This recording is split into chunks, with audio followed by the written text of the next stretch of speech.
And hello and welcome everyone to the comic multiverse where the worlds of nerd meet. I am your host Joel. It is Sunday night, Matt. It's showtime. You know what's up. You know what to do. It's time to talk comics. It is time to talk comics.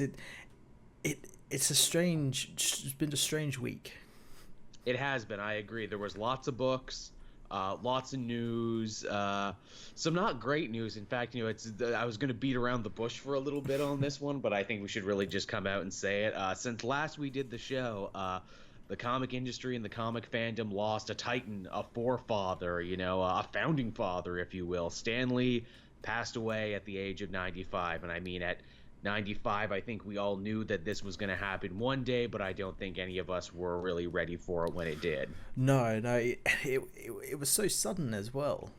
I thought it was a hoax. No joke. When I was reading it on Twitter when I woke up, I thought it was another death hoax. Yeah, I did as well. But yeah, in a way, it kind of makes sense since like he just lost his wife, and usually in situations like that with like married couples who have been married long time like that, like usually it's not too long after that. But yeah, it's damn shame.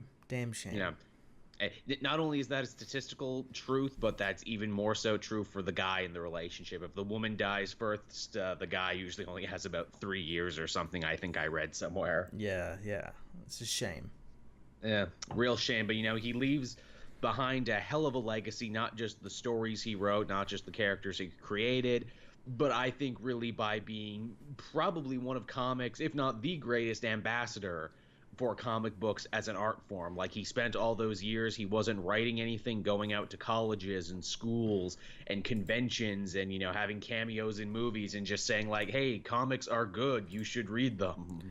Yeah, he was never shy about saying how good comics are as like for certain things. Like they're good at like expressing oneself, being creative. They can help you with things in life. Yeah, it was the ultimate, comics as an art form. They won't rot your brain. You can actually put in some pretty interesting and pretty thoughtful messages, and some of his best work, I think, carried that. Yeah, definitely. You know what? I'm surprised that more people didn't try and do this, but try and get like Stan Lee's birthday or something recognized as like International Stan Lee Day. I'm sure it might happen. I'm sure it will. I'm sure there's like probably like a petition or something going around about getting something like that, or a statue or something. Or yeah. Oh yeah. Yeah, a Stan Lee statue. Let's definitely build one of those. Let's build one of those in New York somewhere. Build one of them and use that as like his cameo in the Marvel movies, like the statues in like certain places or something. I like that. That's a sad truth too, that eventually we'll see a Stan Lee cameo in a movie and know that it's his last one. Yeah, everyone keeps saying the next movie's going to be his last one, but they keep forgetting that he recorded like however like 5 or 6 at one point. He recorded a bunch in bulk for just this situation. It's like, when I'm no longer here, keep playing these. Yeah. And I think it's cool that he gets to exist in these. In fact, I was watching a video not too long ago about the history of like one of Universal Park's first big Spider-Man rides, and he has a cameo in the park ride. Oh, that's awesome. So even back then, even in the theme park ride, Stan Lee has a cameo. I think that's so good. And, hey, speaking of wonderful things that Stan Lee created, although arguably other people made more famous, but hey, I'm not here to debate or argue that. We got a metric shit ton.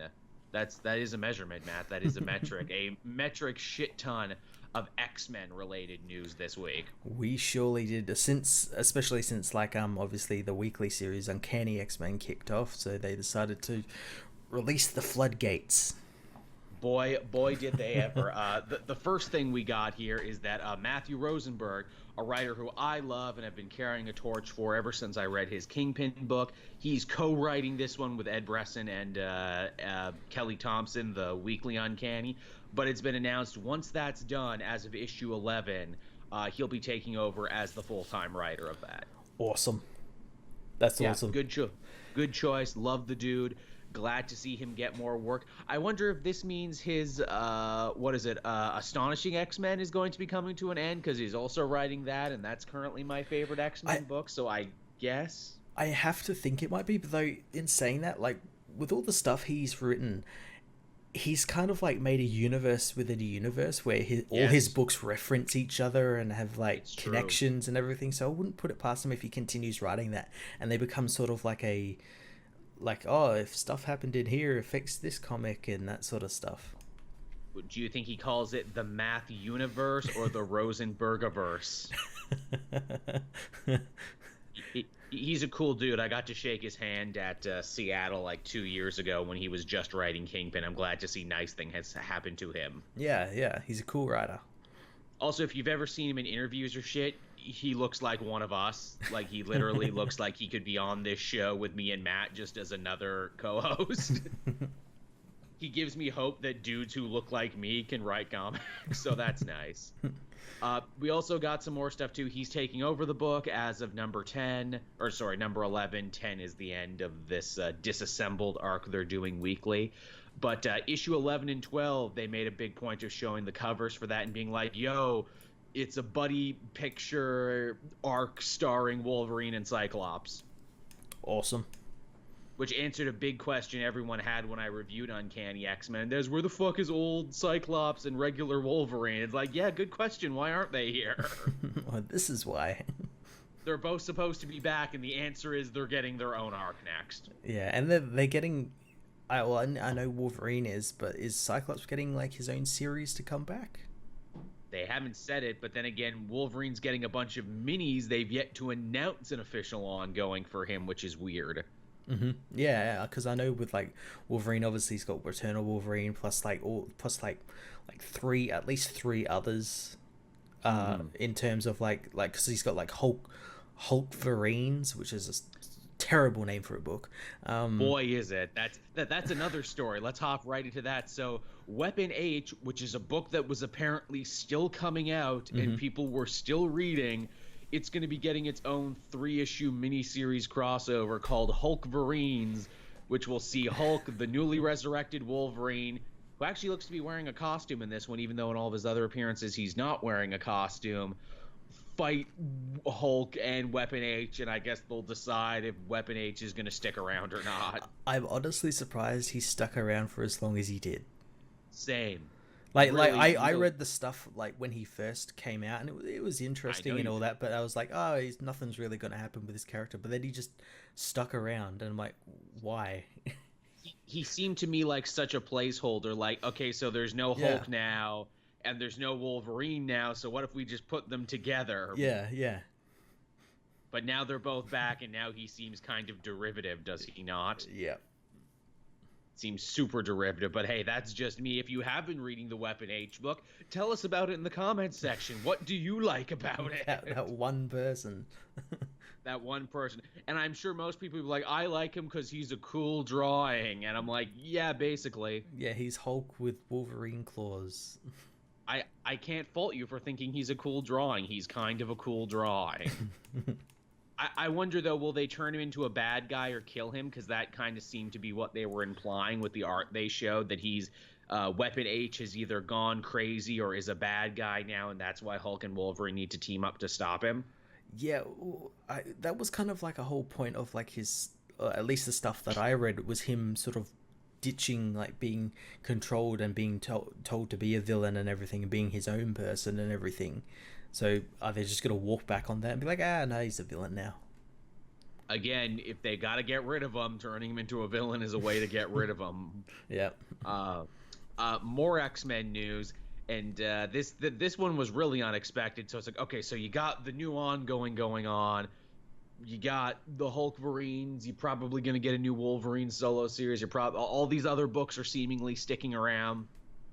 Red and Astonishing, they haven't announced their cancellation. Well, in the grand tradition of X-Men stopping everything for a little bit and doing something completely different, like Age of Apocalypse and like all this other stuff, we're getting the Age of X-Men series, which is complete with 6 brand new spin-offs that look to be in the future or maybe in an alternate universe. I don't know. They're really coy with it. I think this is going to be next year. But yeah, we got a whole bunch of books here. Yeah, so we get 6 spin-offs, which is, I think each mini, it's like each is a mini, and each is like 5 issues long, so that's about 30 books. all together. To which, again, here's the thing about Joel's love for X-Men. I dropped them for a long period of time because I felt like they were spinning their wheels. I felt like they weren't going anywhere. I knew until they got the movie rights back, nothing would matter with the X-Men. They got the movie rights back. I liked X-Men Black. I've been enjoying Extermination. I'm more than happy to take the ride with Uncanny and anything that's going on with Wolverine right now.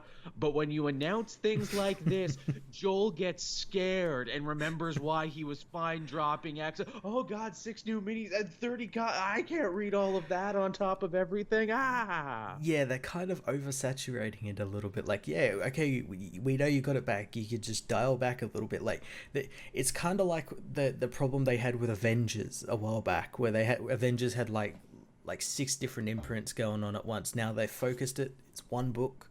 It's doing really well. I get that you're happy, Marvel, that they're back. I get that you're happy that you get to tell X-Men stories again and they're going to matter. And if CB Cebulski, Akira Yoshida, is to be believed, he says that he wants to make the X-Men the focal point of the universe again. Oh, God damn it. But as you said, Matt, don't do too much too quickly or you'll freak people like me out. Again, we need to learn to love the X-Men again. You just can't overfeed us on X-Men or we're going to get scared. And again, they've been so vague about what Age of X-Men is going to be. But some of the minis they have is Apocalypse and the Extracts, which they look to be a bunch of like a hippie counterculture team. Yeah. And there's Dazzler and Kid Apocalypse, and I think Tim Seeley's going to be writing that one. So if I was to give one a look, that would be the one. There's Age of X-Men Next Gen, where it looks like Glob is going to be the main character on that. Who loves Glob so much? Glob is in fucking everything now. I think maybe it's just because he's like a weird character to draw and everything. It's like, this is a strange character. We'll put him in.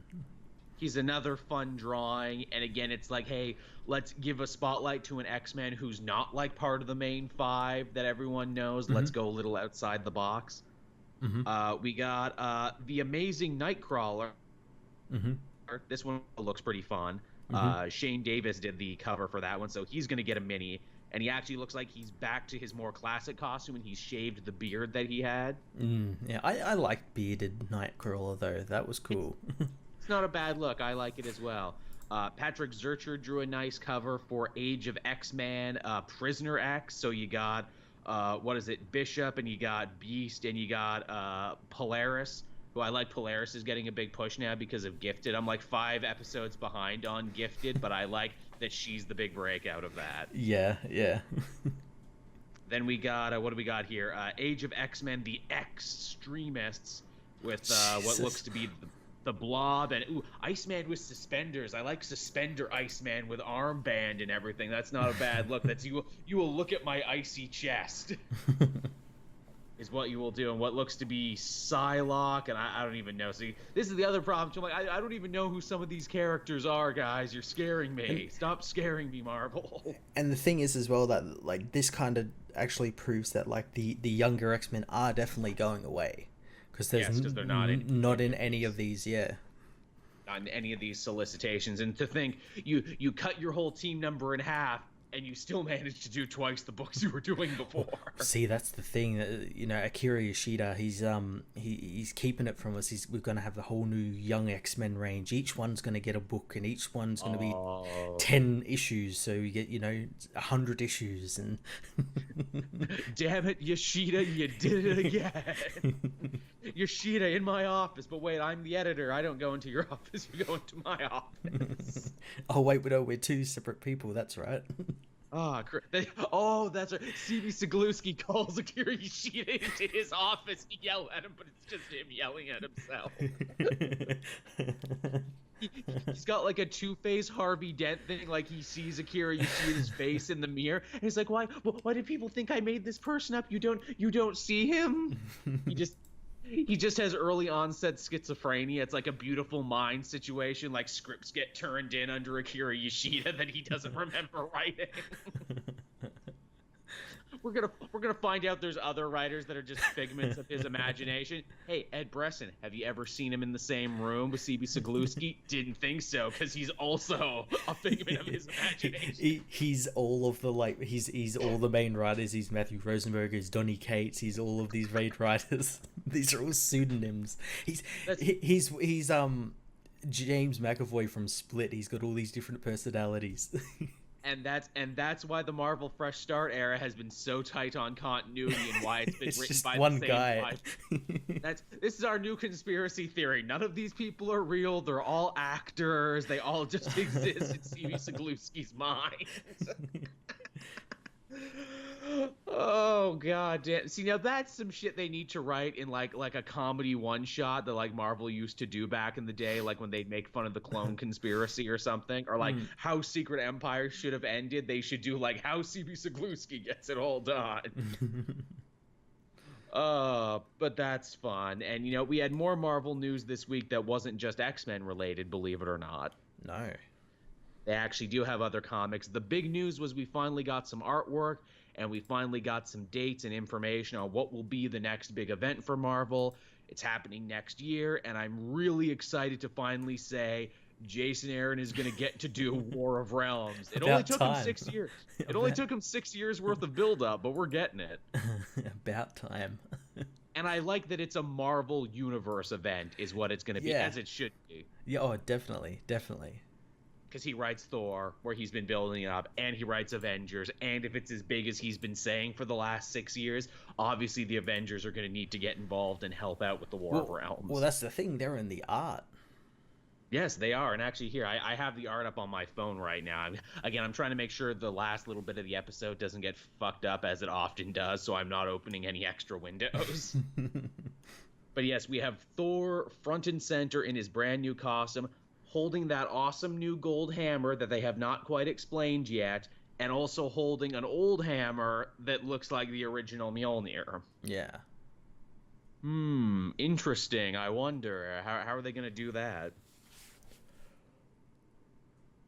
Yeah. I'm just trying to think of how they could do it, because was it in Avengers or was it in Thor this week that we saw like a picture of Man-Thing holding the hammer.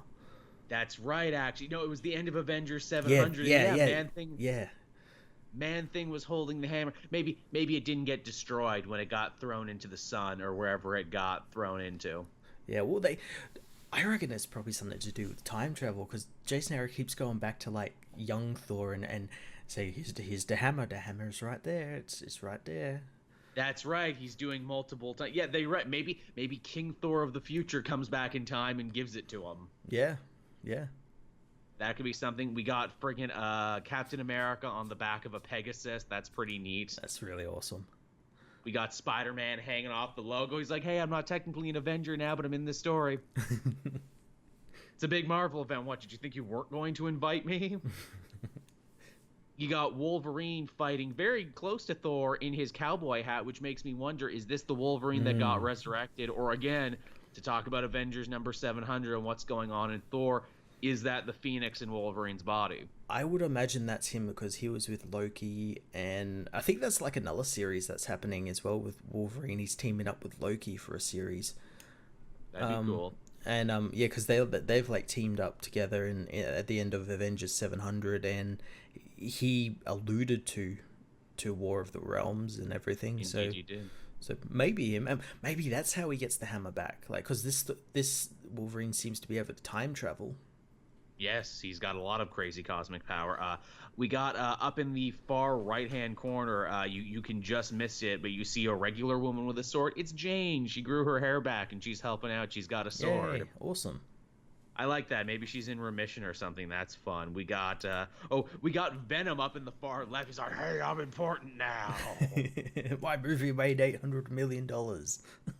Also, not only is Venom important now, but thanks to Donny Cates, Venom's lore is now tied to Thor's lore, because the very first symbiote that Null, the god of symbiotes, made became the Necro sword that Gore the God Butcher used to kill a bunch of the gods in Jason Aaron's first Thor story. Yeah, and it's the sword that possible future eons in the future Loki has just gotten.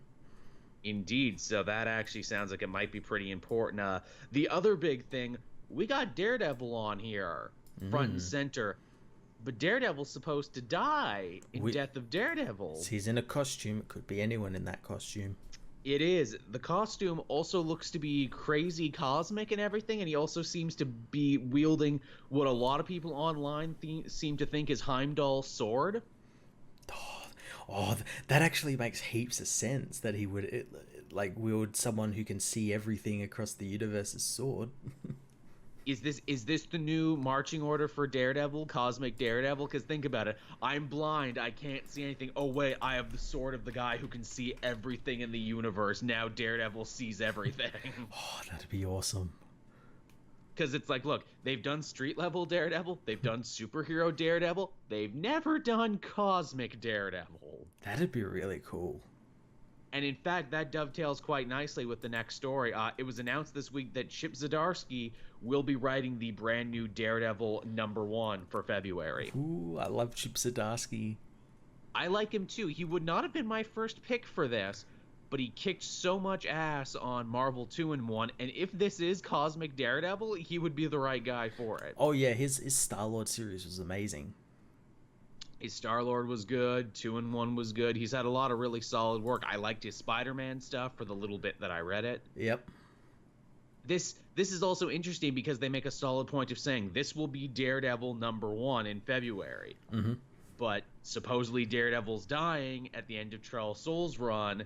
Then we have the Man Without Fear series written by someone else in the intervening time. So a lot of stuff is actually happening with Daredevil by the sounds of it. Yeah, well, what were we theorizing, that the death of Daredevil is like that in name only, like Daredevil dies, not Matt Murdock. And Matt Murdock has to just make a go of it as Matt Murdock for a bit. Yeah. Or again, because they brought the twin Mike Murdock in, I feel like Mike Murdock is going to die wearing the Daredevil suit, and so like Matt gets to go into hiding for a little bit and pretend that he's dead. Yeah, well, that's like another thing that series has to do in the final issue, is like somehow show Mike that Matt is Daredevil, because he doesn't know. Yeah, he has an inkling, but he doesn't know. Yeah. But yeah, so lots of really interesting stuff happening in the world of Daredevil right now, in the world of Marvel in general. But hey, you know what? There's interesting stuff happening at DC too, Matt. Do you want to take this next story? Oh, this next story that came out of nowhere. Yep. So John Cryer, who everyone would have seen in 2.5 Men, is going to be Lex Luthor on Supergirl. Again, I wouldn't have picked him, but again, No. a lot of the time, when I think that's a terrible casting choice, like again, Heath Ledger is the Joker. There's a lot of choices I thought were bad that, maybe I haven't seen his audition reel. Maybe he has an intensity and a darkness that we haven't seen from him in his other work. Makes sense why he shaved his head. It does make a lot of sense that he's shaved his head. Again, I would not have picked him, but I'm interested to see what the hell he's going to do. Yeah, it's so out of left field. He's not unfamiliar with Superman since he was in Superman 4 as Lenny Luthor, Luthor's nephew.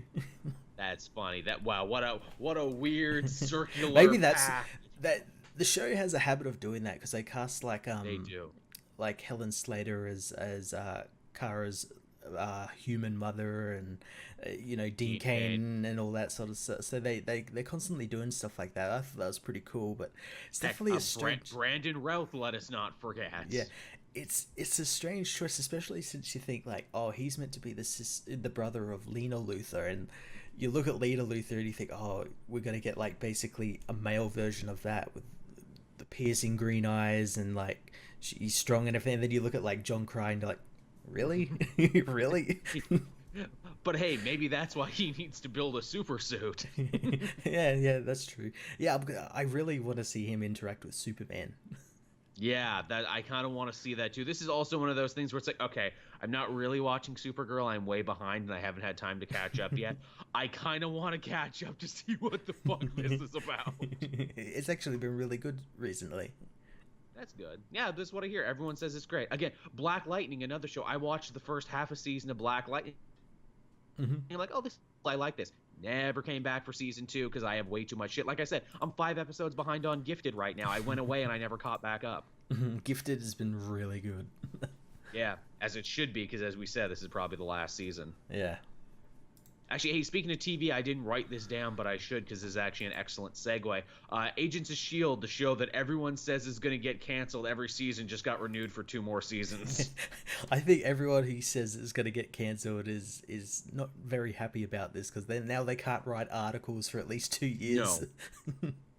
No, no, I don't think it will stop them though. Like, as I said, No. the minute the first episode of season 6 airs, like 30 seconds after it starts airing, people will be saying the other seasons are cancelled and everything. Or like they've been saying since season 2. I don't know why so many people have their knives out for Agents of S.H.I.E.L.D., because the show is so harmless, for one, Yeah. and for two, it's only gotten better. It's very strange. It's very strange.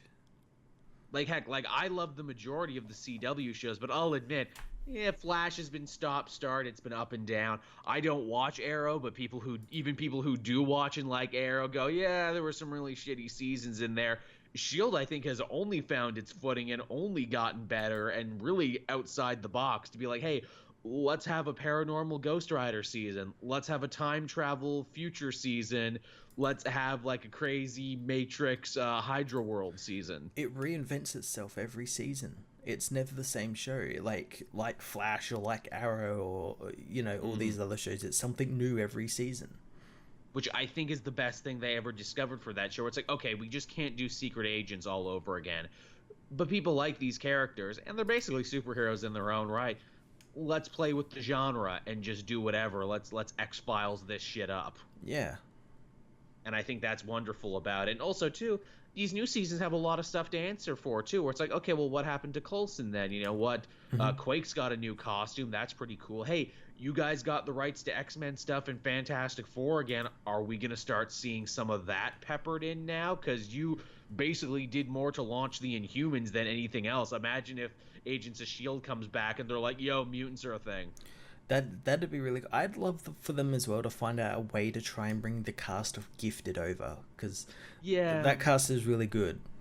It is, and it's gonna be sad to see that show go, and it's gonna be sad too because they unequivocally said, yeah, this isn't the same universe. But man, yeah, I actually think the two worlds of those shows would mesh together really well. I mean, they could do anything. They could be like, oh, yeah, friggin' a nihilist punched the walls of reality and things changed. Or, like, I don't know, the one above all came down and changed some shit. That universe's Thanos or something did something and it, like, sent a small group, like Polaris and the Cuckoos over or something. All the ones you liked survived. yeah. You see, that was the ultimate universe, but some survived and got to wander in. And that's part of their story, not knowing what universe they're from and not remembering. But occasionally they'll be like, it wasn't like this in our universe. But also, too, again, we weren't even done with Superman news there, Matt. Again, I'll let you take this one. What's happening with John Kent, Matt? What's our Superboy update? What's happening with him? Brian Michael Bendis is trolling everyone with new covers of like an adult John Kent, which we've known about for months. Coming back and looking all evil and everything. We know he's not going to stay evil or growing up because he's in Doomsday Clock as a child. And yeah, I don't know why people are freaking out. It's a cover. Never trust a cover of a comic. No, they're always misleading. But yeah, just the idea that he knows what he's doing. It's like, hey, y'all want John Kent back? Well, I brought him back, and now he's the new Superboy Prime. Fuck you. He's not Superboy. Oh, he's not. He's technically Superboy Prime in that he's Superboy in the Prime universe. So he is the Prime Superboy. But still, again, just the lengths Brian Michael Bendis goes to. It's like, hey, it'll really tick him off. I like it because like he did the same thing with like the Lois and Clark marriage, and it's like, no, I'm not breaking them up. Are you high? But people are like now trying to find something else, and they'll do the exact same thing with this. This will come out, it'll be all fine. No old Superboy forever or anything, and then they'll find something else like Superman's now you know, a different character. But Yeah, like really. someone from like a different universe or something. Or something. And again, too, in classic Bendis fashion, no, I'm not breaking them up. They're staying together. They're just in a weird, convoluted new situation that I've created for them. And yeah, John won't be evil, and he won't be Superboy Prime. He'll have a new convoluted thing that I'm going to write for him. That no one else will reference. Yeah, well, will they honor this in other books, Mr. Bendis? Probably not. No, because you don't honor canon except when it fits with your stuff, like it did this week. Yeah, God damn it, man. Yeah, do we want to talk about that? Do we want to hop into that? Because that is basically the news, so I guess we can hop into what we read this week. All right, cool. So yeah, we'll start with Superman issue 6, 5, Yes, 6. Yes, no, it was 5. Yeah. Yeah. So yeah, General Zod appears, and he appears in a like it fits in with continuity as well, which I was really I was frustrated, but also glad with, because he could do it with this, but he couldn't do it with Jor-El for some reason. No, he remembered that Zod and his family had gone somewhere to try and colonize a new alien planet. Although I do love how lazy this is, where it's like, oh well, how does General Zod know about Rogol-Zar and the smashing of the bottle city of Kandor and his war on Kryptonians? Oh, he had a dream that told him. Yeah, because he got drunk. Yeah, what a fucking convenience. General Zod had a dream that got him up to speed on everything that's happened. Well, not only that, like his son as well his son Lorzod had just happened to be like checking out Earth at like on the systems, and it's like, oh, it's disappeared. Oh, I'll go have a look. I love that too. His son was on space Twitter, and he's like, "Hey, Dad, Earth disappeared. Doesn't that guy you hate live there?" By damn it, son! Yes, he does. I better go there. Also, shoot me with the Phantom Zone projector. I'm like, how do you know they're in there? I don't know. I dreamed it. Damn it! Shoot me. At least the book was competent enough. Like with that continuity stuff, he didn't fuck over anything. There was like an actual plan to like what Superman was doing. Like I do like how he turned Jaxer's men against Rogol, with them overhearing what Rogol was doing. He was trying to get a rise out of Rogol, and even though he said Superman wouldn't get a rise out of him, it did. I do think it's funny too. Superman has a whole little scene there, which is so classic to Superman. What if I take it too far with this villain? Yeah. What if I'm forced to kill him? And he sees Ma and Pa Kent, and they're like, "Don't do it, son. You're being tested." And all I could think in my mind is, I'm like, really? Really, Superman? He's been kicking your ass all over the Phantom Zone, and now you're worried about whether or not you might have to kill him? Maybe beat him first before you have to worry about killing him. I think you're getting a couple steps ahead here, Big Blue. At least that was in character, you know. That was at least in character. I also like too that they tease actually telling us something interesting about Rogol-Zar when Superman's like, "Hey, is the reason you hate Kryptonians so much, did we destroy your home planet?" And Zar just shoots it down. "No, that's stupid. Why would you think that? Don't think that. Stop being stupid, stupid." Shut up. Yeah, shut up. Stop trying to give me character, asshole. Yeah, that's happening in the Supergirl book. Yeah, I'm vague and mysterious unless you go read another book that we're not advertising either. No, that's actually a story that should be in here. It should be. I'm surprised they don't have little things where it's like, want to know more about Jaxer? Go pick up Supergirl. It's because Bendis isn't writing that. That's exactly why. Bendis is like, whoa, but tell people to go read other books that aren't me. Yeah, I'm not going to reference this. That's not how the B-Dog do it. The B-Dog. The B-Dog. I will say, though, for all, the hard shit that I give Bendis, I actually did like his interpretation of Zod as a dude who's actually seeing outside himself for the first time and being like, oh, if I want to save the Kryptonian race, it'll mean working side by side with Superman and maybe trying to be less of a dick. Yeah, that part at the start where he's kind of like a good guy, where he wants to unite all of Krypton and make a new Krypton again and everything. Like he just wants to do that and wants to put everything aside with Superman. And yeah, he's learning and everything. And again, that's again the continuity through him and like Hal Jordan and the Green Lantern Corps and stuff. I like to think like Robert Venditti saw like Bendis in the hall and like knew he was going to use like Zod and like you fucking better use my stuff because I spent a fucking year building that up. He grabbed him by the scruff of his jacket. They're like, just let me drill this into your fucking head, man. If you do this, I will come to your house in the night, man. Okay, Robert. Jesus. And Zod and his family on a plane. Okay, whatever. And the Kandor people are there, but Brian, didn't you destroy the bottle city of Kandor? Yeah, but Zod doesn't know that though. Well, Zod technically doesn't know anything. So why is whatever? Also, Kara is on the House of L's side, but she's from Kandor and her family's from Kandor, so shouldn't she be on the Kandor side, but she's on the L side?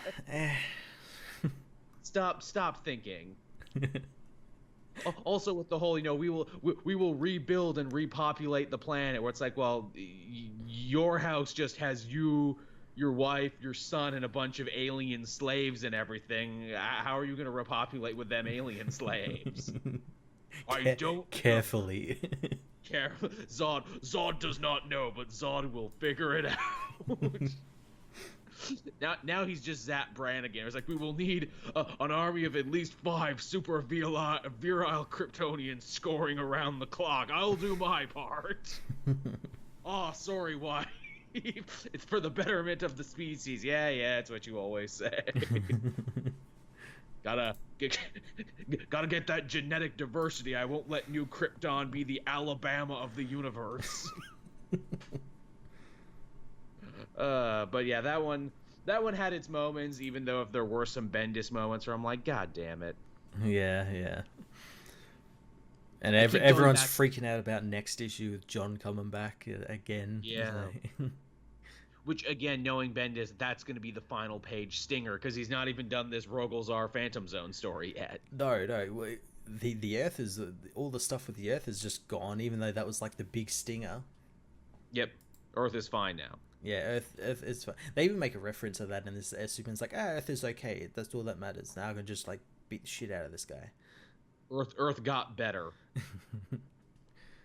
I guess moving on from there, the other big book that came out this week was, of course, as we mentioned previously when we talked all about X-Men, Uncanny X-Men #1, the first part of a new 10-part weekly series. Yeah, it played heavy on the mystery. It played heavy on the mystery. It played heavy on nostalgia, too, was the other thing. This is probably the most familiar feeling new X-Men story I've read in a very long time. That's what I said in review. It wasn't like your usual X-Men story, which is always about like humans, being basically racists against mutants and yeah, we had a little of that. We did, but it was a bit different because this guy was actually trying to help like he wasn't saying muties should all be died, put them in concentration camp. He actually wanted to help them a little bit. He's the passive aggressive racist. Yeah. Is what he's like. Yeah. I'm doing this for your own good. Think of the children. Won't somebody think of the children? Which I'm like, all right, that's an interesting update on the shitty X-Men politician who hates X-Men because they're different. Where it's like he flips it the other way. Yeah. And then, of course, you have the mystery of the potential future, because you have Multiple Man running around being like, Kitty Pryde, I need to find Sarah Connor. I mean, Kitty Pryde. Yeah, being like a real crazy person. Mm-hmm. Makes me want to read that Multiple Man miniseries, because I know Rosenberg wrote that, and he's writing this, and he's going to be writing the book. I'm like, is there some important shit in that I miss? I feel like I should read that. I remember flicking through the first issue, and it did do something where he goes to the future or something, and he's like the Multiple Man, but it's like Multiple Man, but with Deadpool or something, or some really weird shit happened in that book. We get to see the Mutant Liberation Front for a minute, or as I always call them, Dollar Basement Brotherhood of Evil Mutants. With forearm and Wild Side. And just a bunch of characters where you're like, who? Oh yeah, those look like X-Men. Yeah. They look like they could potentially be X-Men at some point in time. What else was there going on here? Ba-dum, ba-dum, ba-dum. Yeah, we got a whole kidnapping plot to, important X-Men and politicians are being taken by some unseen force. Some unseen force that's powerful enough to kidnap Apocalypse. So shit's real. Yeah. I'm intrigued. Who do you think it is? You can't do Magneto because they're trying to make him a good guy right now. Mm-hmm. It's not Apocalypse because he's there.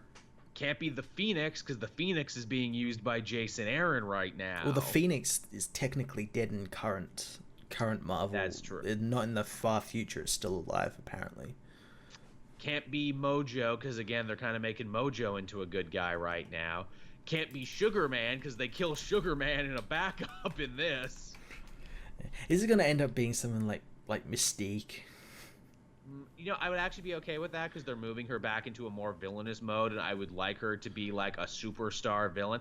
Maybe Emma Frost in the Hellfire Club because she went bad again and she took over the Hellfire Club. Yeah, that's possible. And again, she's kind of on TV right now. I mean, the Cuckoos are on TV, but they're her clone, and it's a whole thing. Maybe they go Morrison on us, and maybe it's like, hey, it's Sublime, everybody. We haven't used him in a bit. Yeah, I could see that. Or like Master Mold or Nimrod or something. Yeah, I just hope it's not like a new character when we do have all these other characters that they could use. Right. I feel like who haven't they exhausted in X-Men lore right now who they could bring back? I don't actually know, that's the thing. Does it have to be an X-Men villain or something? It could be someone completely different. If they want to reintegrate the X-Men into the universe as a whole, yeah. It would be interesting if they had to fight an outsider villain. Yeah, who do you reckon? I reckon can't do the Collector because he was the villain of No Surrender. No, although it's funny with the Collector, I liked what they did with that. Where it's like, hey, you get the old Collector who you remember, and this new guy, the Challenger, who was also a Collector, who was a new villain. Yeah, they could use him like he's like collecting mutants now because they're all the rage. They're all the rage now. My collection needs more mutants for it. They're worth more. They're worth more now. Due to recent acquisitions in the cosmos, the price of X-Men has gone up exponentially. That'd be really cool if they did that. So self-aware. Yeah, to just be like, man, why are these mutants so important now? Reasons. And a villain calling themselves the Fox.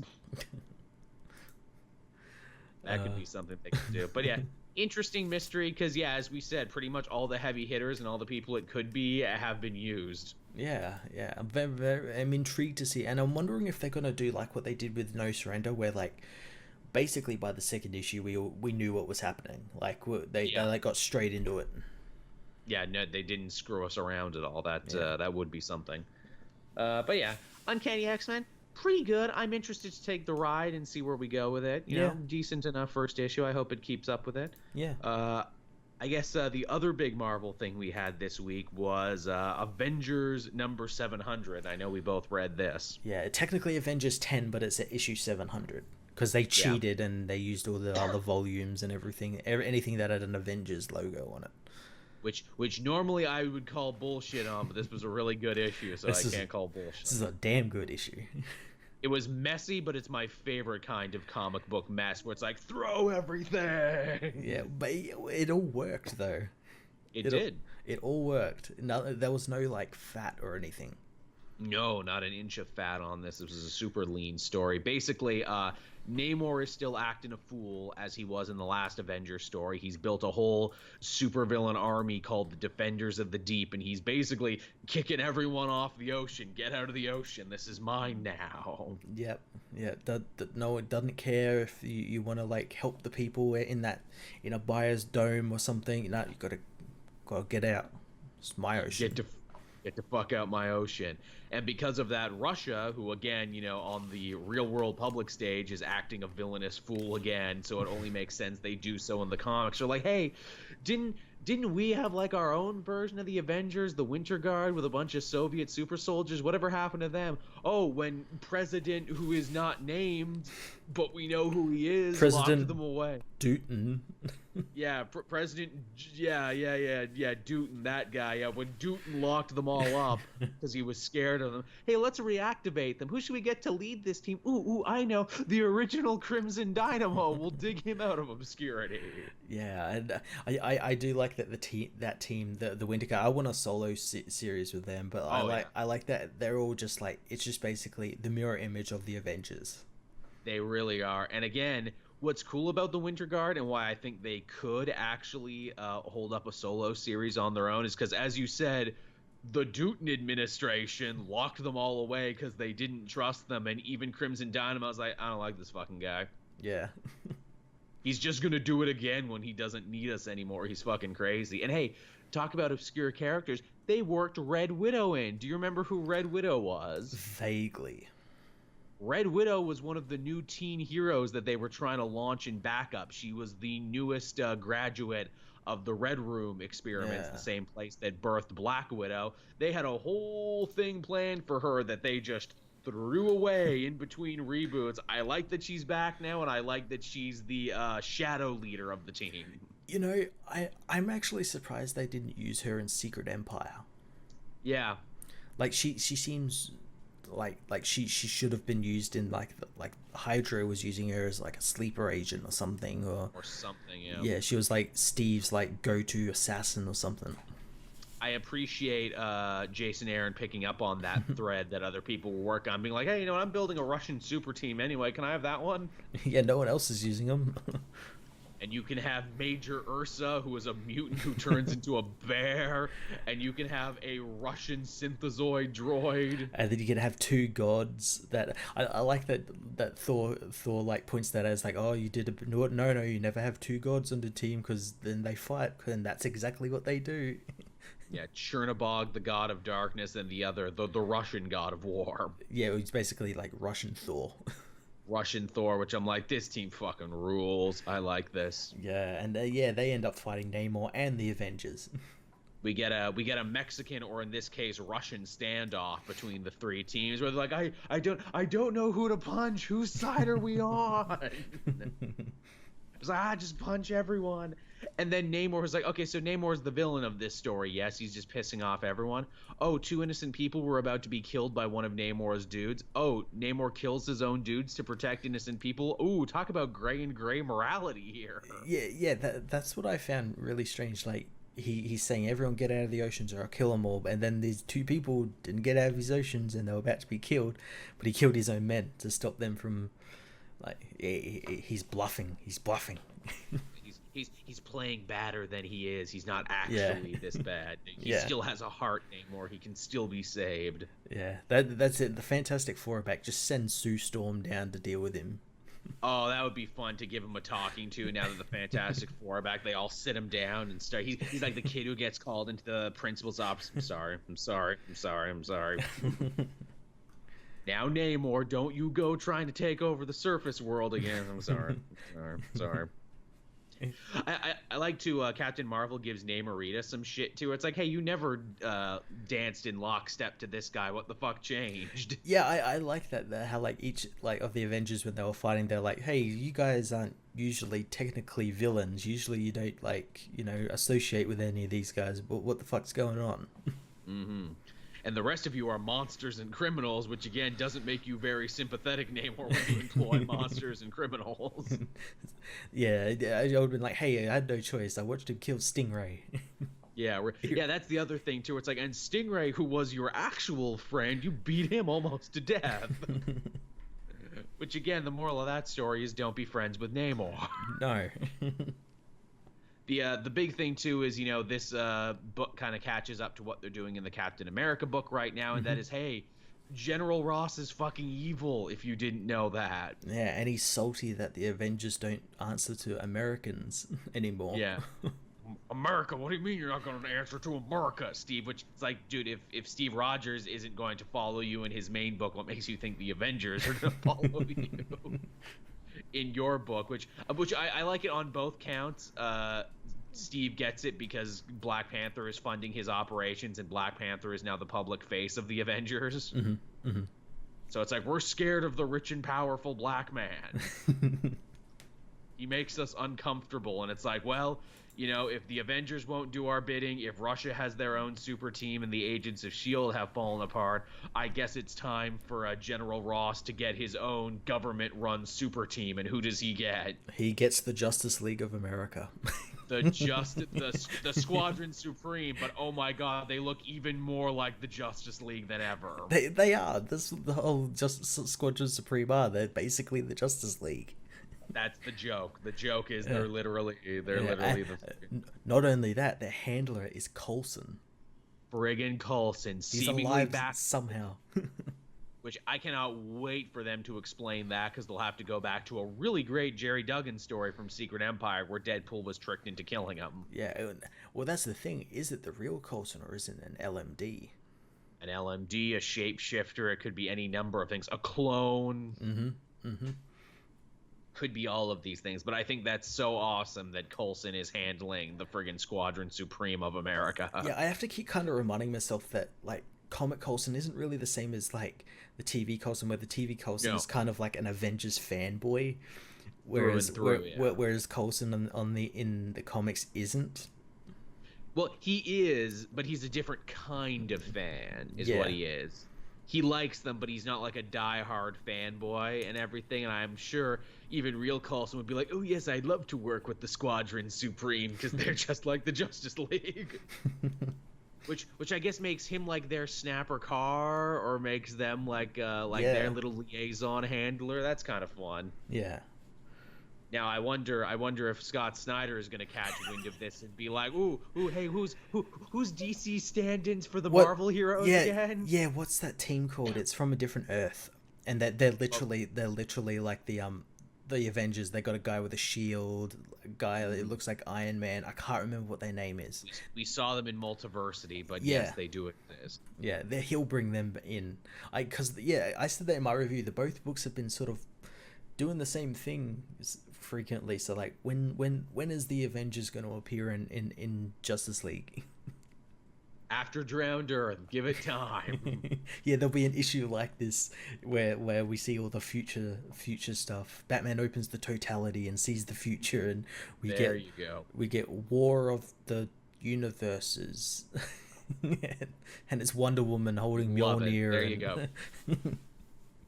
Printed. Here's another thing too of why this actually makes a lot of sense to bring back the Squadron Supreme, because Namor was kind of their Aquaman stand-in for a minute when they had a solo book. Yep. So that's really fitting, actually. So Namor actually has a history with these guys. I know.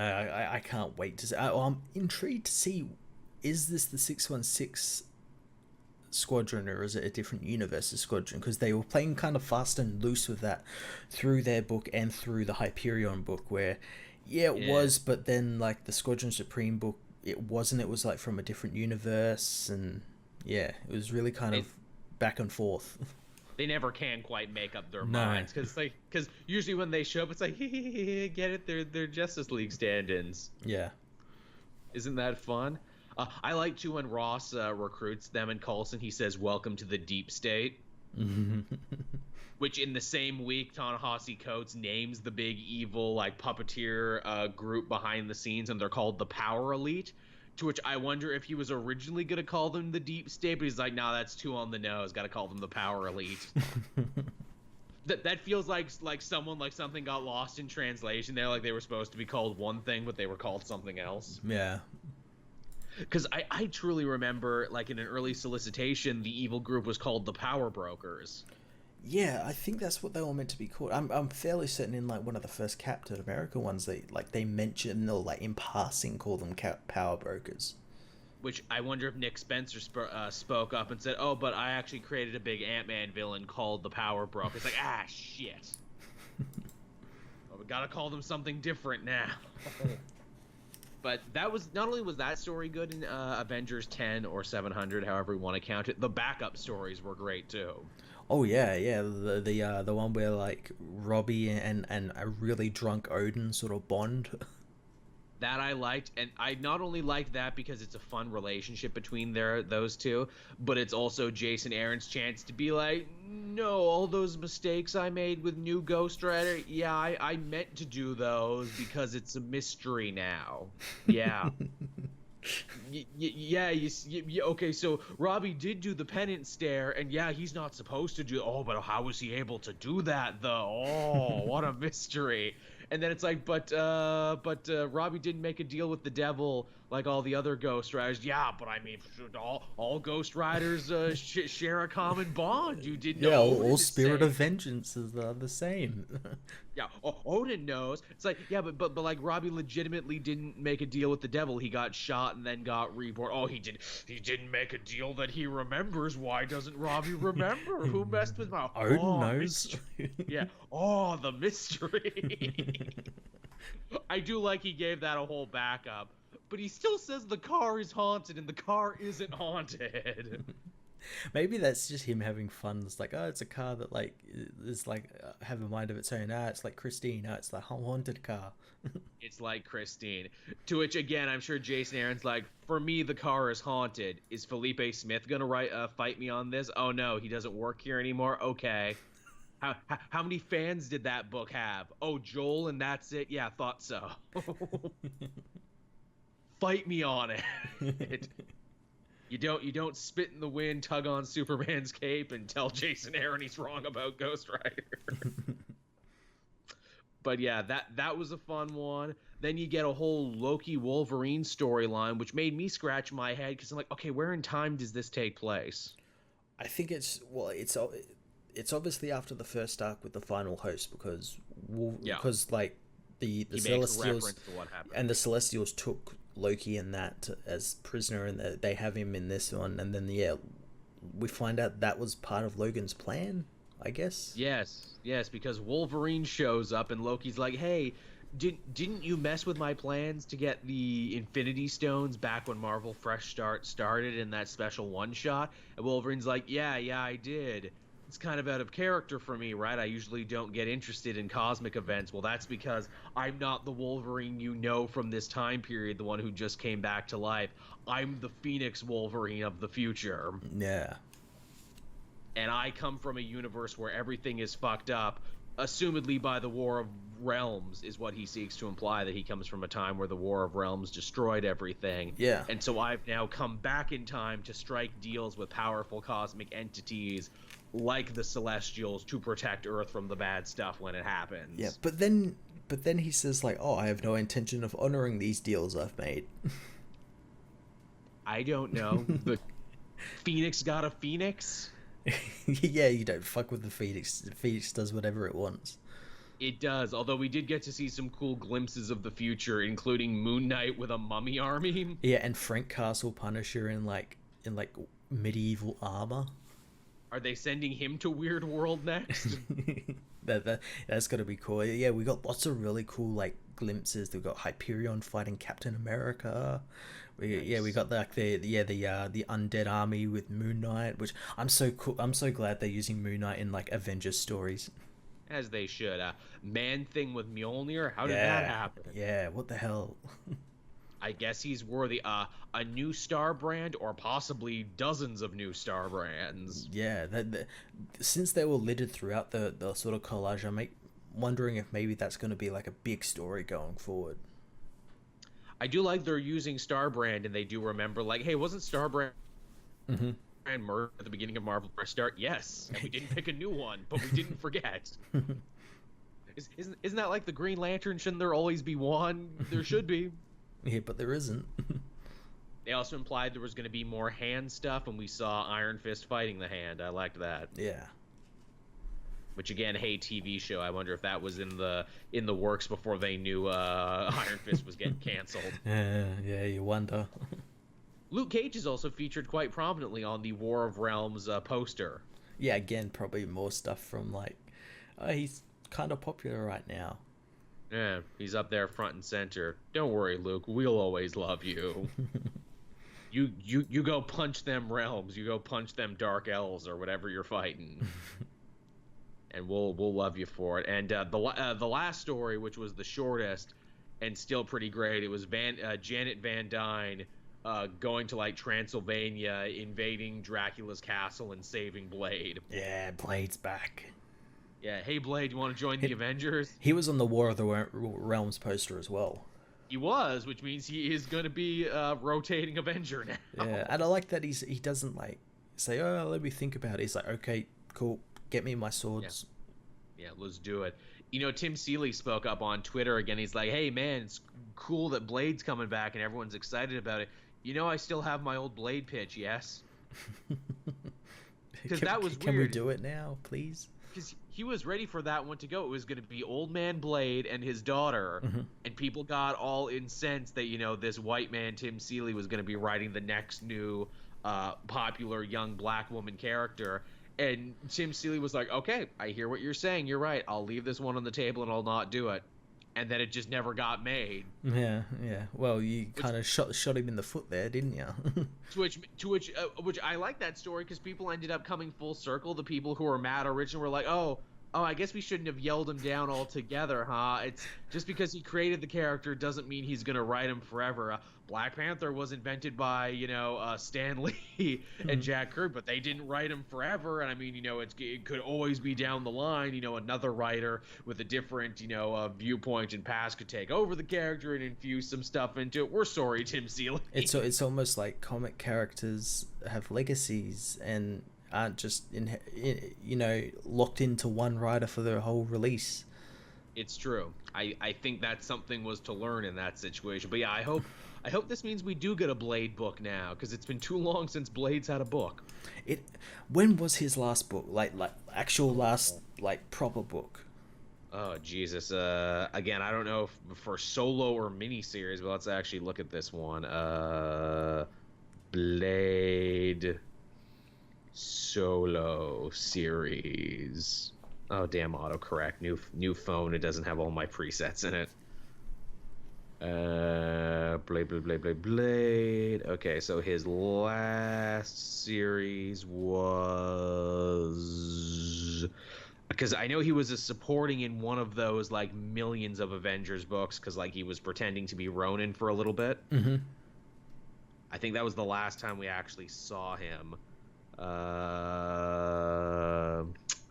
I think the last collected edition was Blade Volume 2, Sins of the Father, but it does not tell me what year that was. I'm just going to assume it was like decades ago. It feels like it must be, right? That Blade had a thing. Oh God, 80. Oh no, that's sorry. That was something. That's the Best of Blades and Armor. A book from what is it? No, that's not what I wanted. Okay, so Blade Volume 2, 1999. Oh wow, yeah. So long time ago, almost over 20 years ago, basically. That sounds about right. So, you know, a long time ago, but not as long as you would think. It was only 1999, but still, and it ran for a short time by the looks of it. But yeah, so yeah, now is the time for more Blade. I think we can all officially agree. Yeah. Let's blade it up in here with more stuff. Now, what did you have, Matt? I've been leading the conversation. I had Daredevil issue 611, which is part 3 of the Death of Daredevil story, the penultimate issue. Oh shit! So you got to read this one and I didn't. What a change! Lucky bastard. Usually it's the other way around. Yeah, I don't know. I didn't particularly like this issue, mainly because it's the penultimate issue. Nothing of note really happened. That's a shame. Like, we didn't learn anything about Vigil or anything. Like, Vigil is barely even actually talked about in this issue. Wow. We get Matt Murdock. He ends up getting attacked by Stilt Man or Stilt Men. Multiple. Who actually herd him to the New York arena, where he's attacked by a group of villains, including Typhoid Mary, Claw, Ten Fingers, Ikari, like all the warriors. All these villains, obviously sent by Wilson Fisk. He ends up just like wiping the floor with them, like taking them out immediately. And then he gets. Now you say 10 Fingers and Ikari there. I'm pretty sure those two guys are dead, which strengthens that this is actually a dream. It's possible. It's possible. Because I'm pretty sure the hand fucking killed Ten Fingers super hard when this run began. Well, I know it's not another Ten Fingers because it's definitely the same one. Interesting. Again, I still think that something is hinky with this, that this arc is going to end with Matt waking up on the table after getting hit by that car. Well, that's the thing. Like, there's one panel in this that makes me think that might be true, and that's like it's just a black panel with the word clear on it, like someone's doing the defibrillator sort of thing. I don't know whether that was just sort of like to mess with the audience or something, but yeah, he wipes the floor with them and then gets attacked by Bullseye, who manages to actually shoot him. But then Bullseye is, I want to say, seemingly killed by Mike Murdoch. So he came back. Yeah, because Mike shows up and just like point blank ranges him with a shotgun in the back. So either he's died or his titanium spine will save him or something. Absorb it, yeah. And then yeah, Mike ends up helping Daredevil. He doesn't know obviously it's Matt or anything, and Matt wonders like, oh, should I tell him or not? I don't know. That'll cause problems. I don't know. And then that's like where the issue ends. Huh, that is a weird place to end it, I agree. Yeah, it's a strange issue for a penultimate issue, especially since we don't know anything about Vigil, like, at all. No. Again, I'm assuming there's got to be some shit like, you know, Vigil takes off his mask and it's the doctor in the ER room, and that's why he fights with bone weapons, because, you know, he's trying to, like, put the bones back into place of Matt and Murdoch. I think there's something hinky with this story. Like, yeah. I think what we're seeing is not actually what's happening. And again, I kind of hope I'm wrong about that. I kind of hope I'm wrong, but I feel like I've read enough Charles Soule's book now that it's like, well, this is what I would do. Yeah. I wonder if I'm right, and if Charles Soule just saw one of my videos was like, motherfucker, he got it in the first one. Yeah. I'll tell you, 2 books I didn't get to read this week, but I really wanted to. Wonder Woman by G. Willow Wilson and The Black Order. I didn't get to read those. I wanted to. I have them on my pile. I haven't read them yet either. This week was just too big. Again, by adding X-Men in, I lost out on those, where it's like, okay, well, gotta do this then. But they looked good. The covers looked nice. Yeah. What else did I have this week? I had Batman. I had Detective Comics. I did as well. What'd you think? I thought it was adequate. I did as well. I thought it was... I was left wanting more of the whole Batman Two-Face dynamic. We didn't really get a lot of it. No, it was just them fighting Cobra guys for 22 pages, while Batman gives us the history of Cobra. Yeah, I was kind of hoping that we'd get more of the, like obviously, like, Harvey wants to kill these Cobra men, and Batman's got to stop him while also stopping Cobra, and, like, more of that sort of stuff. But, we didn't really get... And then we learned, like, the issue was kind of for naught, because it was all an illusion and all a distraction. All a smoke screen. Yeah. Yeah, I agree. I wanted more out of this team up of Two-Face and Batman. Yeah, they don't even really talk much in the issue. Batman's like, hey, no. You're using them guns. You better shoot to injure, not kill. And he's like, all right. Yeah, and then he's like, what if I just killed a couple? Just a couple. And Batman's just like, don't do that. That felt like that should have been more of the story. And also, Gordon keeps coming back because they keep implying Gordon might either know more about this than he's letting on. Mm-hmm. But nothing came of that either. No. Yeah, he was in it for like a page, wasn't he? It's like, we beat on Batman. What do we do now? What do we do? What do we do now? Again, I feel like they're just stalling for time until issue 1000 and Tomasi can come on. Yeah. Well, Tomasi comes on what, issue 995, 994? I don't know actually. Very soon. It's just before issue 1000. I know that. Right, because he can set up for what he's doing next. Yeah, and they've been advertising it in the back of books as well. They haven't. Hey, here's a thing that they never mentioned again. Remember during like the Christmas special a couple years back, James Tynion wrote a story about like a new villain called the Stag. He was like deer themed, and he went around killing rich people with a ceremonial knife, and he had a big deer head like the one in Red Dead Redemption. Mm-hmm. Nothing ever happened with the Stag. Remember that? Oh, something happened with him. Oh, what happened with him? He was the villain in the Batman and the Shadow crossover series. Oh shit, was he actually? Yeah. I did not know that actually. Wow, that's really interesting. They set him up in the main book to be the villain of a crossover. Because I think that crossover is technically in continuity, I think. Huh. I think. I'm not 100% sure, but I'm vaguely certain it was, because he was introduced, and then he was in the first appearance of the first Batman Shadow series they did. I don't know why I thought of the Stag out of nowhere. Yeah, it was a really weird thing to have in it was like a Christmas special or something, and yeah, it was really interesting. And then it kind of went nowhere because no one read that. I did it and got really shitty numbers. And I'm like, why aren't people reading this? It's really good. There was a lot of really good stories. The Flash one in that almost made me cry. I love that one where the Flash on Christmas, you think he's gonna miss dinner with Wally his first year back to life because Flash is literally running a bunch of people from the airport with his super speed back home so they can spend Christmas with their families. Yeah. And I'm like, that's beautiful. They should do that shit on the TV show. Yeah. What else did I have? Ooh, I had Captain America #5. This was actually a pretty big issue. I've read this one. I haven't reviewed it yet. It's so again, it's Captain America.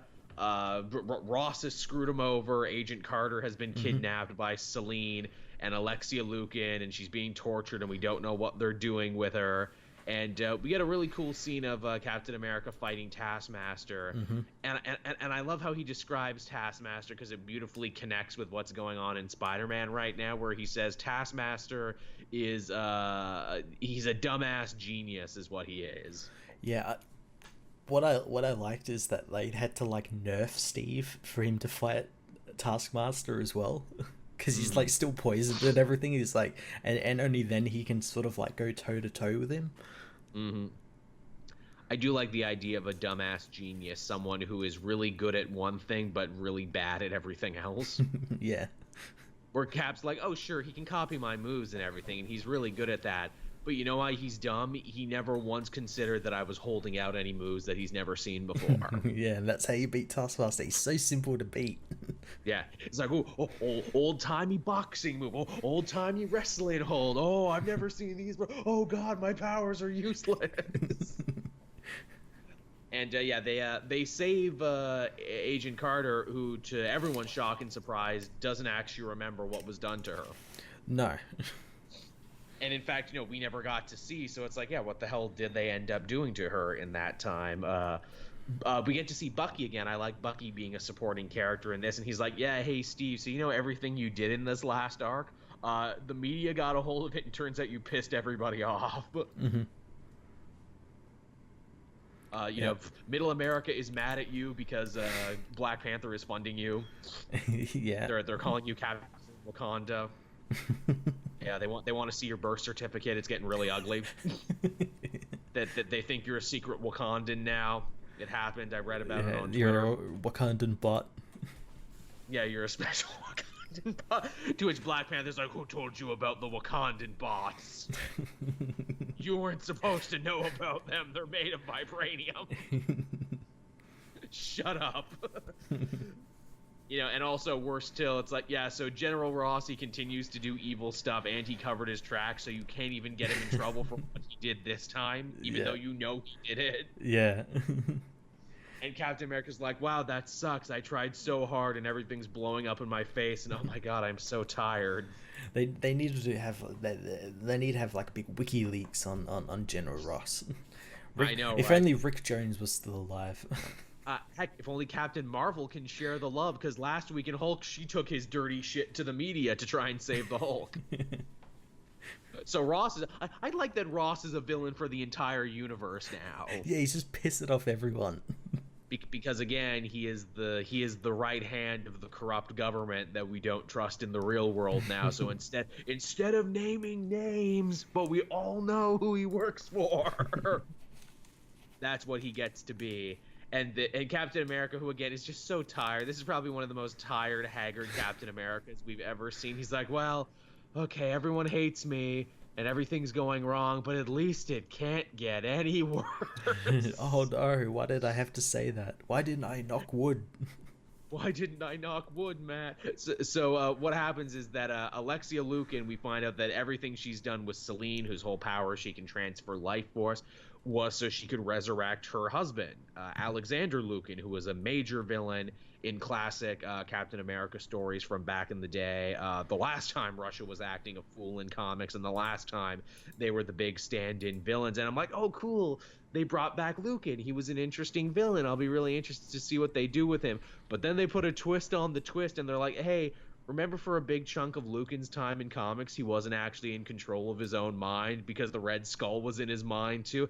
That's the version they resurrected, so they inadvertently brought the Red Skull back too. Oh, yeah, about time. You figured too, it's like, oh, that guy never stays dead. Although he's been dead since like the beginning of Secret Empire to now, so he's been dead a decent time. Yeah, just long enough that people have forgotten about him, so when you bring him back, everyone loses their minds. And what a smart way to bring him back too. This is probably one of the best resurrections I've seen in a while. Yeah, it's new, but also like obviously it pays homage to like all the past stories of Cap and everything and stuff that other writers have set up. Plus, you never see that too. It's like, aha, I'm going to resurrect a character. Ooh, this was a twofer actually. This was a 2-for-1. It's a good deal. Good deal. Good. And I mean, that's really the story there. It's just like, wow, you know, things will get worse for Captain America.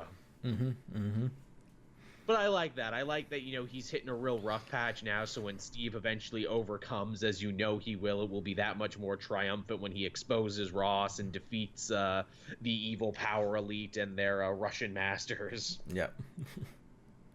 So that's fun. That's always good. Yeah.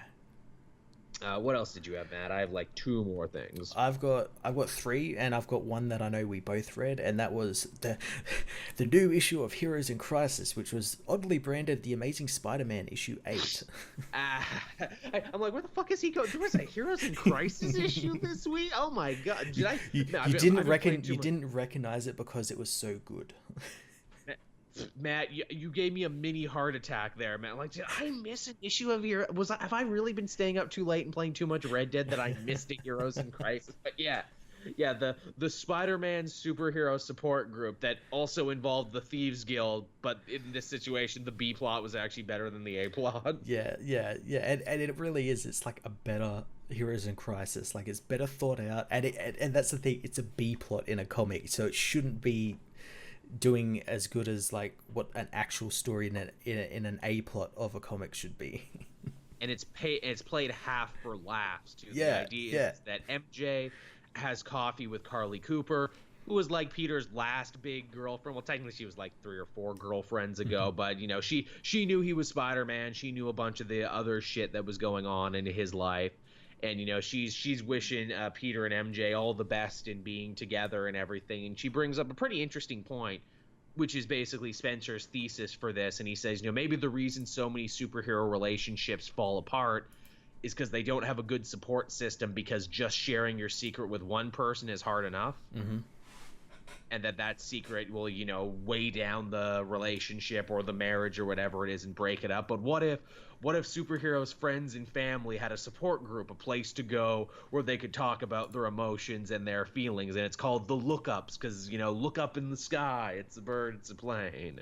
Yeah, it's just so well thought out. And again, as you said, it's kind of played for laughs and kind of like a ha, look at this. And yeah, but it's had thought put into it, more thought than any of Heroes of Crisis has had put into it.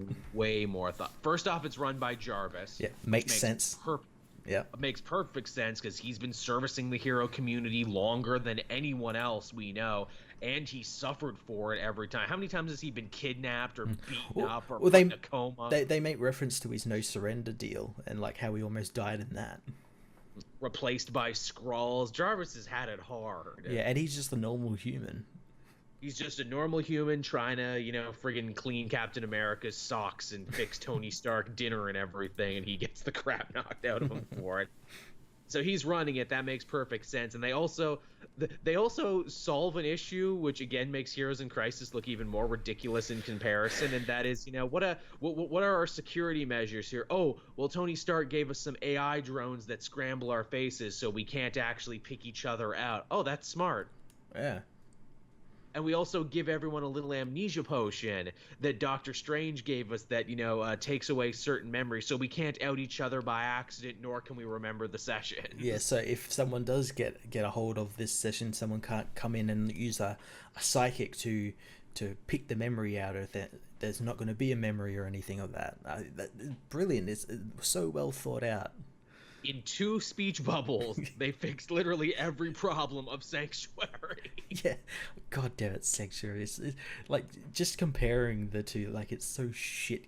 Like, it's not even thought out. Like, it's a place where people can talk to robots and get help, but not get help. And also, it's Batman running it, and he's a paranoid SOB, so he's gonna keep the footage for his special Spank Bank collection for later. Because Batman's also a dick, remember? Yeah. Also, too, how many people did you pick out? I was actually really, really impressed by the comment section. I picked out Gank, because obviously no one looks like... I picked out Foggy Nelson because of the bow tie. No one looks like that. I didn't pick that one out. Because, yeah, he's talking about, he's like, oh, I love him and everything in business and everything. I picked him out. The comment section picked out Ant-Man's ex-wife. Oh, I didn't get that one. Yeah, the lady was Ant-Man's ex-wife, which makes perfect sense because Nick Spencer wrote a bunch about her when he wrote Ant-Man. Yeah, it'll be all like stuff Nick Spencer's written. Not all of them though. One was a deep cut. Willie Lumpkin, the Fantastic Four's male guy. He's the guy who says, "I just deliver them packages." Yet I'm a beloved character and always getting involved in their lives. Oh. I forget who the other one was, but yeah, it was a lot of people. It's like, oh, that's smart. Oh, that's clever. I like that. Yeah. It's a fun game of like, ooh, see who you can pick out just by their silhouettes and what they're saying. But that was good. The thief plot is interesting too. What is it? Black Cat helping out Spider-Man, trying to get to the bottom of who stole all the superhero shit. Mm-hmm. Spencer actually writes a really interesting history for the New York branch of the Thieves Guild, being like, oh yeah, they've been involved in every major crime since the beginning of New York. They were there at the purchase of Manhattan. That was them. The Lufthansa heist. That was them too. I think that's pretty cool.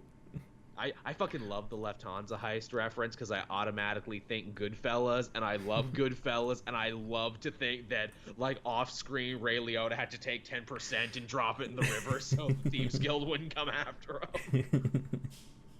Nah, man, there's fucking ninjas. They'll come and get you if you don't throw 10% in there. I love them bringing that back too, where it's like, yeah, with the age of organized crime and supervillains, no one was giving the guild 10% anymore. Yeah.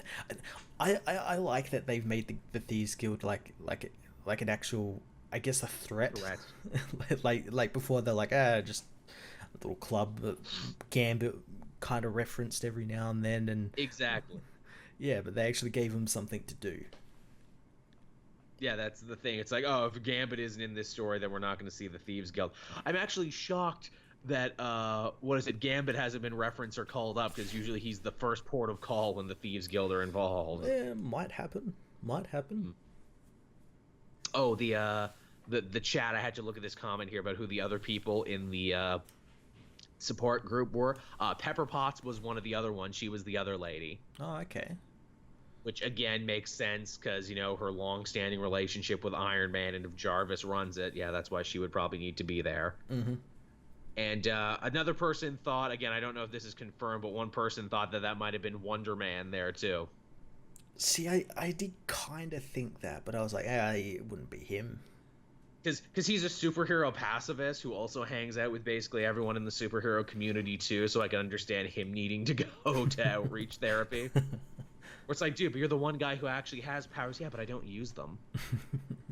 I try and talk people out of it, and then the Hulk beats the shit out of me. It rips me in half. Yeah, for daring to try. I'm super powerful, but I don't use my powers. I just want to act, damn it. But yeah, that was good. I enjoyed Amazing Spider-Man. It was fun. Yeah. Nice little, what I'm sure will be a breather arc until we get the next big one involving the blue centipede dude. Mm-hmm. Now you had one more and I had one more. Yep, I had Cosmic Ghost Rider issue 5, the final issue of this little series. Pretty damn good. Pretty damn good. It's what I'm hearing. I feel like I need to go and read it now because Cosmic Ghost Rider is going to be on the Guardians of the Galaxy, and Donny Cates isn't going to stop writing stuff. So I feel like I should know what's going on with Cosmic Ghost Rider. You probably should. It's only 5 issues. It's a really great arc. So he's in the future now, where Thanos has been raised by the Ghost Rider Frank and has become like the Punisher, and taken over like the Earth and everything. And in this time, Frank is actually Frank Castle and lives with his wife and has his kids and everything. And this Thanos wants Frank to become his, I guess, like, herald. But yeah, Frank's like, so I'm done, being on my knees for people. I'm going to take charge of my life, and actually ends up doing a Dragon Ball Z fight with Thanos. And nice. Thanos is so cocky because, like, we fought before, because he's killed the Frank of this universe, the Ghost Rider Frank. You can't defeat me. And Frank's like, oh, well, thing is, every time I fought, I've always held back my power. You forget I've got like the power cosmic and I'm a Ghost Rider, just like Goku. Yes. So he ends up like blasting him apart and everything, and then he uses the penance stare on him. And again, Thanos is like, I don't regret anything. He's like, oh, I'm not using I like the penance stare is the thing. Yeah. And Frank's like, oh, I'm not using the penance stare. I'm just using penance, and just blows apart Thanos and just crushes his skull and everything. It's really cool. And then the book kind of like sort of starts ending with him taking the little baby Thanos he's had back to Titan, and after telling him like, you don't have to be this warmongering killer or anything, you can be whatever you want. But as he finds out that everything he's been doing is what leads to Thanos becoming Thanos. Oh, of course. Because Death self-fulfilling time loop. Death shows up and says that she's chosen Thanos, and once she's chosen someone to be her instrument on the mortal plane, their history can't be written, changed, or anything like that. So Frank's like, we're Doctor Whoing it. Thanos is now a fixed point in history. But that's basically it. So Frank's like, fuck it. I'm just gonna go through the universe and try and do as much good as I can, even though I'm probably gonna fuck everything up. That's a nice origin story for a hero. I tried to do the big time changing thing, and when that didn't work, I'm like, well, one day at a time. Yeah, and it doesn't really lead into into the Guardians of the Galaxy books, since it just leaves Frank in the universe somewhere. So right. I don't know how he ends up on that team. Oh, I'm sure they'll run into him. They'll crash their ship into him by accident. What the hell was that? Oh, it's the Cosmic Ghost Rider. He's on our team now. You want to be on the team? Knowing Donny Cates, that's exactly how it will go. They'll just he'll wind up on their windshield or something. It's like, it's Hobo Frank Castle. Passed out drunk in the back of their ship. Yeah. He's stowed away. Oh, I guess he's gonna join the team now. The last book I had this week, again, we talked about Spider-Man, so let's talk about Venom. Okay. This is issue number 8. Again, Donny Cates, from one Donny Cates book to another one, of him reinventing the goddamn wheel on Venom. And this issue, to my surprise, I'm sure many people's surprise, was a Flash Thompson love letter. Really? Yes, it was. Eddie is still the prisoner of the Maker. Eddie, he just found out in the last issue that Flash was dead, even though technically Eddie was at Flash's funeral, but we now know that the symbiote, to try and defend itself, will actually edit Eddie's memories. Yep. It can retcon memories. It's a new power it has. It's the new roofie. It's the new roofie, yeah. So he feels really bad about it, and Eddie basically says what everyone wanted to hear him say, and that is, you know what, Flash? You were a better man, a better hero, and a better Venom than me. Even now, in the symbiote's brain-dead state, it's trying to reach out to you. I'm sorry that your life was cut short. I will try and do everything in my power to honor your memory. To which the Maker's like, that's a sweet speech and everything. Hey, guess what I figured out? Because I'm so smart and you're such a dumbass and you never bothered to look into this. Every time the symbiote bonds to something, leaves a little fingerprint behind. is what it does. Kind of like a little marker, and that works both ways. So if I was able to get a piece of the Grendel dragon symbiote that belonged to the symbiote god, I could use it to trace the origins of life in the universe and imagine what I could learn scientifically about that. Wouldn't that be great? That sounds pretty cool. Imagine how I could weaponize it if I figured out literally the building blocks of the universe. Of course, to test this theory, I'm going to need Flash Thompson's corpse to really test this out, because yours is brain dead and you're an idiot, so I need the good Venom's corpse, basically, to do it. And Eddie's like, I'm not going to let you do that, and he fights his way out. And in doing so, he breaks a little beaker that had a bit of Flash Thompson's DNA in it anyway, and the symbiote sucks up the DNA, and then do you know what happens? He's reborn. Kind of, sort of, but not in the way you would think. Two amazing things happen. One, when he sucks up the Flash Thompson DNA, he's able to change his costume into the Agent Venom costume. Ooh. Which makes me think, shit, if he can do that with Flash, can he do that with anyone who's ever been a Venom? Can we have, like, Venom Legacy where he can keep changing his costume? Because if so, that's pretty goddamn slick. The other thing, because the symbiote is brain dead right now and has no voice, Thompson starts speaking to Eddie through the symbiote. So that's so cool. Flash Thompson is now inside the suit talking to Eddie, and they're like a buddy picture now. Oh, that's cool. That's a really smart idea, and, you know, they break out of the facility, and Eddie's like, yeah, okay, I admit it, Flash was the coolest Venom ever. Oh, that's awesome. There's no joke about it, and he decides that, you know, well, I got nowhere to run now. I gotta go back to San Francisco. It's the only place that ever felt like home to me outside New York. Also, the symbiote brought me there when I was hurt, so there surely is something there I need to find. And I was in San Francisco in the movie, so, you know. So we gotta try and do a little bit of that. But Eddie says to himself, man, I never did find out who stole that piece of the God symbiote, though. I'm sure it's not a big problem. Smash cut to the Cult of Carnage. Ooh. A bunch of crazy Carnage cult worshippers who have the piece, and they're like, we will use this to resurrect Cletus Cassidy. So yeah, there you go. So brand new symbiote powers, brand new retcons, Flash kind of back, and also Carnage to kind of be back. So it's a good time. That's awesome. It's a good time to be a Venom fan, and if you've been not reading this Venom book because you're like, I liked Flash more. I liked Flash more too, and Donny Cates liked Flash more too. And here's the fucked up thing. I don't feel like they're burying Eddie in this story. In fact, I'm more sympathetic for Eddie because everyone keeps telling him, you're the failure Venom. Just because you're the first one doesn't make you good. In fact, you're bad at everything. I like that everyone keeps shitting on him in the story, so Eddie's like, man, I gotta up my game and be better. I gotta try and be a better man to live up to the memory of Flash. And I'm like, that's good. That's character development. I did see that, like, people were getting really angry about the issue, and Donnie was on Twitter saying something about, like, people were really angry that, like, he made Eddie codependent on the symbiote. And I'm like, I don't even read the book or like associate with Venom, and I'm like, yeah, he's codependent on the symbiote. What the fuck are you guys reading? Because he literally has nothing else. Yeah. I mean, codependency is one of the more interesting things about Eddie Brock. Yeah. And again, I didn't read everything. I didn't read the Matt Costas run. Maybe that changed. I don't know. But the Venom and Eddie Brock that people have in their mind is the weird codependent guy. Yeah.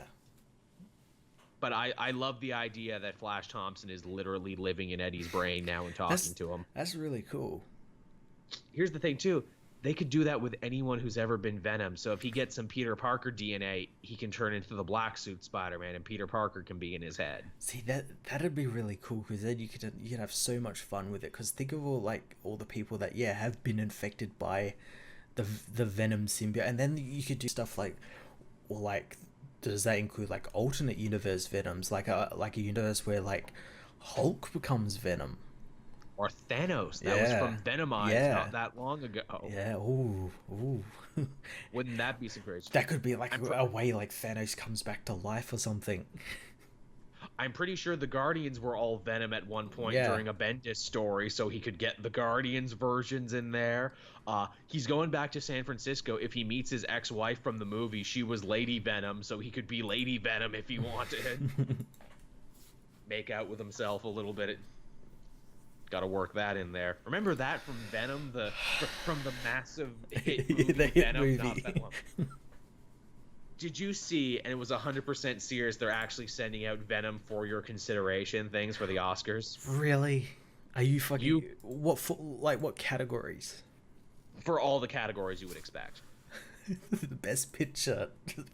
Can you fucking imagine?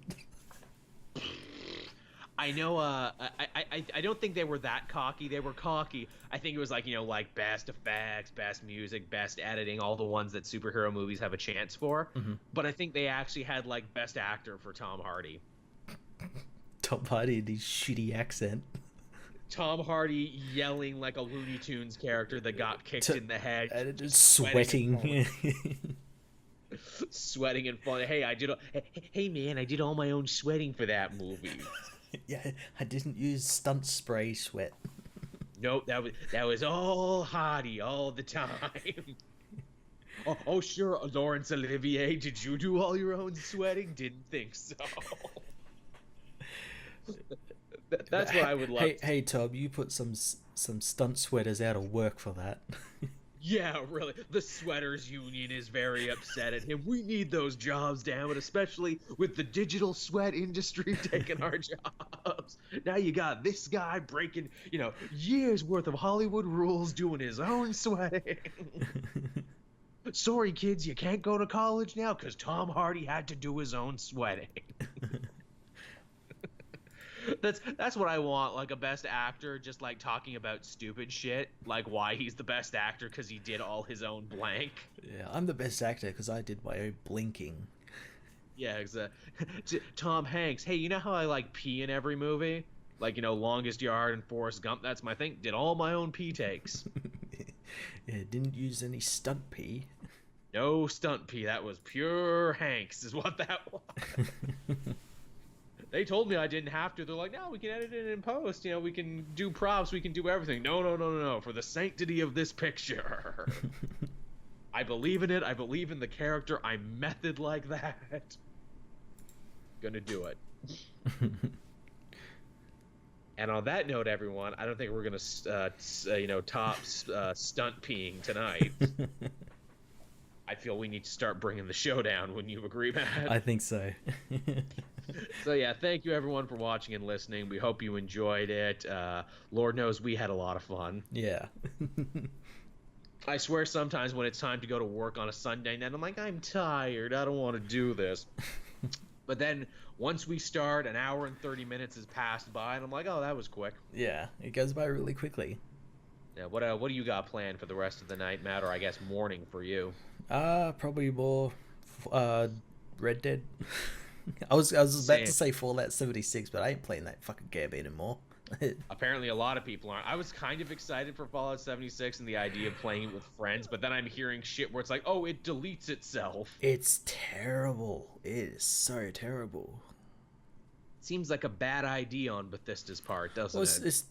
It wouldn't have been a bad idea if it wasn't a literal copy and paste of Fallout 4 that they somehow made multiplayer, which doesn't, like, you can't do that.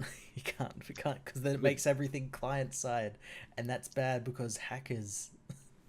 And also like a bunch of features missing that you would want in a Fallout game. Where it's like, oh well, I'll get to meet some fun new NPCs, right? No, only robots and recordings. Oh. Yeah, well, the recording thing is the most, because you try to listen to because it's a good way to get lore out. I understand that you're like listening to it, but then when you pick up a new one, it starts that one and stops the other one, and you can't go back and like stop and start, and just so many like little things like that like if you had an extra 6 months of development, you probably would have thought about all these. And such a stupid reason too. It's like, well, why can't we have NPCs in this game? Because every person you meet is a real person. Yeah. Oh, and the final boss is a dragon. Like literally? Yeah, like a Skyrim dragon. I'm not kidding. Oh. God damn it, Todd. You gave us Skyrim again. It's not a Skyrim dragon like one of the dragons from Skyrim, but it quite literally is. Like one. Yeah, it quite literally is. Oh, that's a shame. Again, I would have been fine if you just gave me Fallout 4.5 that I could play with my friends, but apparently you turned in just a shittier version of everything. Yeah, and you're still using the engine for the next 2 games. That's quickly showing its age. Well, they haven't changed engines since Morrowind. But we need it. Apparently. Yeah, so Fallout 76 is really shit game, people. Don't play it. Yeah, don't play it. Unless you get it for like really cheap like I did. Yeah. Which, hey, there's lots of good games coming out this year as we enter the American Thanksgiving Christmas phase. Yep. I'm looking forward to Black Friday, actually. I know before we started I was talking about Black Friday sales. Yeah, we're actually getting them over here as well now, which is really strange. Well, in Canada, they always said Black Friday sales, but they were always full of shit about it. It's like, that's not really a Black Friday sale. You're just taking that because we have heard that from Americans. Yeah. And also, Canadians aren't going to stand outside and, like, beat the shit out of each other. Yeah, for a TV that's like $10 off. Oh, man, I can't wait for the compilations on YouTube to come up again. They're pretty great. That's modern day, like, gladiatorial Coliseum shit right there. Yeah, watching people fighting over what was it last year? Digital photo frames. Right. Crockpots. I need a crockpot, you bitch. You mean a cooking utensil you're gonna forget about every day after this year? Yes. I need that fucking crockpot. I will stab someone for a crockpot. Actually, legitimately, I am hoping to go to Amazon and actually get like a good, like a good chef knife with like a sharpener and everything, because all my knives suck and I actually do need a good one. Yeah.